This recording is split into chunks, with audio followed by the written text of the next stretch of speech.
Ito ang dapat nating abangan sa FPJ's Batang Quiapo. Dito ay dumating na sila Tanggol sa mansyon ng mga kabalyero at pinaalam ni Marcelo na dumating na sila. At dito nga ay sinalubong sila ni Don Facundo at sabay sabing makakapaghiganti na sila sa taong pumatay kay Pablo, at dito nga ay nagtipon-tipon na sila sa loob ay may tinanong si Marcelo kay Tanggol. Tinanong ni Marcelo kay Tanggol na pwede ba daw niyang malaman ang dahilan ng pagkamatay ni Bubbles, at sumagot naman itong si Tanggol na ginahasa siya at saka siya binalikan at patayin, at napatanong itong si Marcelo kung sino ang pumatay ngunit tumahimik na lang itong si Tanggol. At mapunta naman tayo sa mga Montenegro, dito nga ay naghahanda na ang grupo nila Ramon sa paglusob nila sa mga kabalyero. At inutusan ni Ramon itong si David na isigurado daw ni David na hindi na sila maiisahan ng mga kaaway.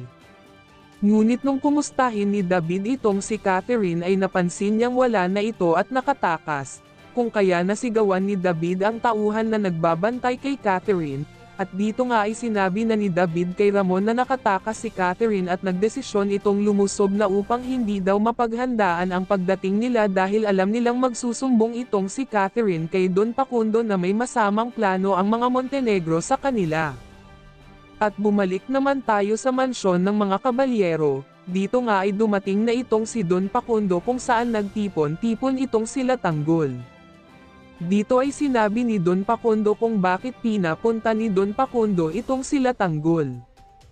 At laking gulat ni Tanggol nang sabihin ni Don Facundo na dahil may utang si Tanggol kung bakit nandoon siya ngayon, at may binigay si Don Facundo kay Tanggol at nagulat si Tanggol nang nakita niya ang larawan ni Pablo. Dito ay napag-isip-isip ni Tanggol na nalaman na talaga ni Don Facundo ang katotohanan na siya ang pumatay kay Pablo kung kaya lalaban na sana itong si Tanggol at bumunot na ito ng kanyang baril ngunit naunahan siya ng tauhan ni Don Facundo at nawalan siya ng malay.